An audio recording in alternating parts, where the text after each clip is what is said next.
Belli and Yeli Base hit, it's over!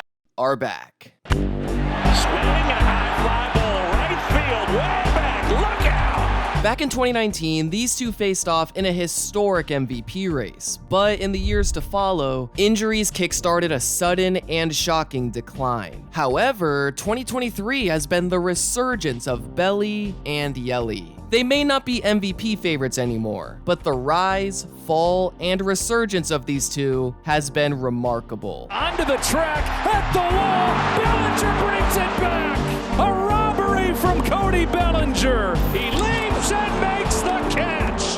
Is there anything Bellinger can't do?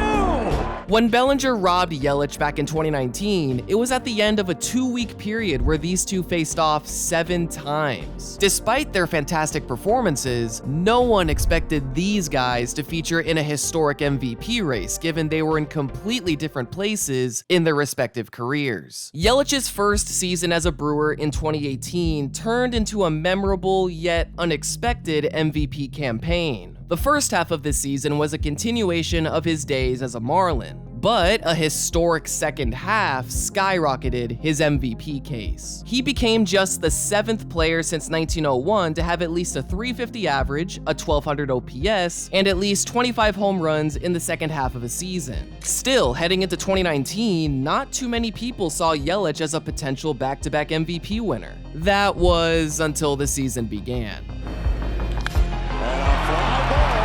Back in the deep right field, number 4 for Yelich. My goodness, what a start! With this home run, Yelich became the 6th player ever to hit a home run in each of the first 4 games of a season. By the end of April, Yelich had an OPS over 1200 and 14 home runs, becoming just the 4th player ever to hit this many home runs prior to May 1st. However, Yelich wasn't the only player who joined this group in 2019. Bellinger swings, high drive, center field, grand slam, Cody Bellinger. Bellinger turns on a ball to right field and deep. They have done it again! Between the end of March and the entirety of April, Cody Bellinger not only hit 14 home runs, he had a batting average over 400 and OPS over 1300, becoming the first player since Barry Bonds to accomplish this monthly stat line. Heading into the 2019 season, questions arose concerning Bellinger's seasonal outlook. Was he the 2017 Rookie of the Year with 40-plus home run power? Or the 2018 player who lost some of that power but still provided above-average offense and defense? Well, this record-breaking month shattered all reasonable expectations for Bellinger's season. And with the 2 hottest hitters on the planet both playing in the National League, the stage was set for a historic MVP showdown. What do we find to this time? How about a game of MVP? All right, let's do it.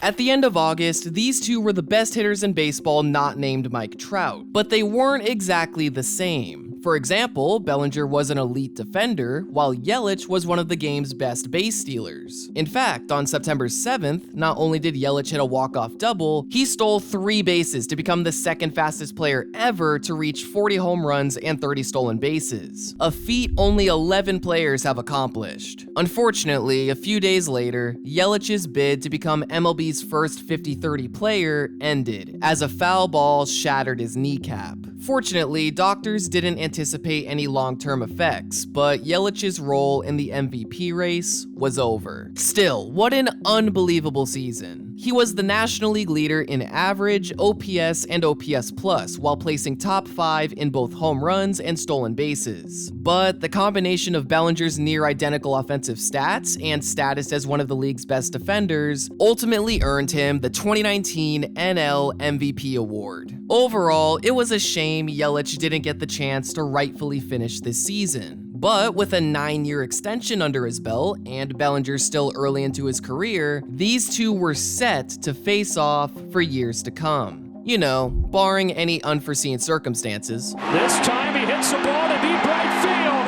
Cody Bellinger has done it! During the 2020 NLCS, Bellinger dislocated his right shoulder. He was able to finish the game and the rest of the postseason, but given this was something he had experienced in previous years, this is why after the season he underwent shoulder surgery. Shoulder surgeries are known to sap hitters of their power, but during the 2020 World Series and 2021 spring training, Bellinger was still crushing baseballs with no noticeable impact to his exit velocity. However, at the end of the 2021 regular season, Bellinger's numbers were absolutely terrible. 2022 showed minor improvement, but he was still nowhere near where he was 3 years earlier. So, what happened? Well, a week into the 2021 season, Bellinger fractured his left fibula, which kept him out of action for 2 months. Although, he was still taking swings and working out following the initial prognosis. So, in the opinion of Prospects Live writer Tyrion Alexander, working out with an injured leg altered Bellinger's swing mechanics as attempts to alleviate the pain taught him bad habits. Alexander listed many examples of mechanical changes that may seem minute on their own, but altogether created many problems. Now, Bellinger is no stranger to altering his swing mechanics, but his 2019 approach of being a pull-heavy hitter didn't work in 2021, as despite swinging more, he was making less contact, particularly against fastballs, which just so happened to be the worst batting average against fastballs in 2021. As Bellinger's strikeout and walk rates got worse, coupled with minimal improvement elsewhere, the $18 million he was projected to earn through arbitration was too steep for the Dodgers. So they non-tendered him after the 2022 season. Not too long after, Bellinger signed with the Cubs on a 1-year deal with a mutual option for 2024. The career trajectory of this once 24-year-old MVP had forever changed, and coincidentally, he was joining the division where his once friendly adversary was attempting to conquer his own struggles. Here is an illustration of Yelich's drastic rise and fall between his final 2 years as a Marlin, his first 2 years as a Brewer, and the 3 seasons following 2019. What happened? Well, despite hitting the ball harder than most, he spent most of his career with a low average launch angle, meaning he's always had some of the league's highest ground ball rates. But in 2019, Yelich hit considerably more fly balls while maintaining a solid line drive rate, leading to a career high 44 home runs. These rates normalized over the next few years, but in 2022, Yelich had a combination of a career-low line drive rate and the league's highest ground ball rate. Line drives are by far the type of batted ball that leads to the most success, so it didn't really matter how hard he was hitting the ball. Among the top 20 hitters in hard hit rate, Yelich had the lowest line drive rate and second lowest fly ball rate, leading to the second lowest OPS in the group. Yelich said hitting ground balls wasn't a conscious effort, but while you can understand what's happening, fixing it is a whole other thing. His chronic back injuries factored in his decline too, as according to former MLB scout and Forbes writer Bernie Pleskoff, Yelich appeared frozen at the plate, like his agility was stripped away, and like Bellinger, this impacted the mechanics and rhythm of his swing. For whatever reason, I just can't get my body to do what I want it to do. Yelich's decline wasn't as steep as Bellinger's, but drastic changes were necessary for Yelich to make any type of comeback. Well, after a tough start to the 2023 season, Yelich decided enough was enough. Did go the distance, now Yelich launches one way back, and there it goes! Currently, Yelich is one of only 4 players to have at least 15 home runs, 30 doubles, and 25 stolen bases. A combination of stats he had never achieved prior to this season. So how has he miraculously made this return to form? Until April 28th, Yelich used a big leg kick during his swing. The following day, he replaced the leg kick with a toe tap, where he slightly raises his front leg, taps the ground, and then raises his leg again before finishing his swing. The toe tap acts like a refresh or a type of timing mechanism, and because the front foot and knee remained closer to the ground before the lunge forward, his body is more controlled and quieter. Yelich may call this just a little change, but it has revived his career. Since April 29th, Yelich has been an all-star level hitter and an overall great player, marking an incredible turnaround from his previous 3 seasons. Now, he still has a high ground ball rate and below average line drive rate, but he's hitting the ball to the opposite field more than ever. In fact, he's one of the league's best hitters when he hits the ball to the opposite field. Now, okay, he's not hitting at the MVP level he was at a few years ago, but as Yelich says, if that's the standard, you're going to have a lot of disappointing seasons. Since 1980, only 10 players have had an 1100 OPS season before the age of 27. Only 3 of these players went on to do it again. Yelich views individual seasons as their own separate entities with their own challenges. What worked one year may not work in another, but he needed to overcome the bad habits that stemmed from multiple seasons of chronic back issues. You don't want to make an excuse, but you learned a bad habit and you couldn't get out of it. And in the big leagues, you either adjust or die. Once a player has climbed to the top of the mountain, eventually they have to fall back down. Whether it's due to injuries, the potential impact of juiced balls, or just natural career progression, Yelich may never reach the heights of his peak again.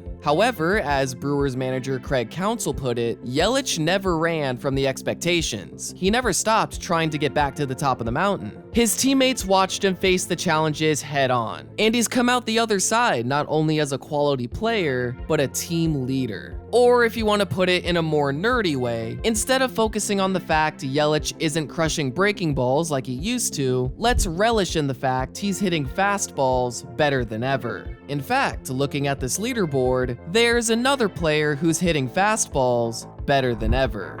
Accident 0-1. Drilled right center field. That one back. Just 2 years after posting the worst batting average versus fastballs, Bellinger now not only crushes fastballs, he's among the league's best against non-fastball pitches too. Offensively and defensively, Bellinger has been one of the league's best players and is due for a massive payday. However, if you only saw his career low exit velocity, you may be a bit confused. In the StatCast era, only 6 players have had a 900 OPS season with an average exit velocity under 88 miles per hour. So, how did they do it? Well, apart from Jose Altuve's 2019 season, everyone had a sweet spot percentage above the league average of 33%. The sweet spot classification refers to a batted ball event with a launch angle ranging from 8 to 32 degrees. Batted balls with this classification have a batting average near 600 and slugging percentage near 1100. So, you can see why these types of batted balls are so desirable. In Bellinger's case, his 2023 sweet spot percentage is the second best of his career, just behind his 2019 MVP season.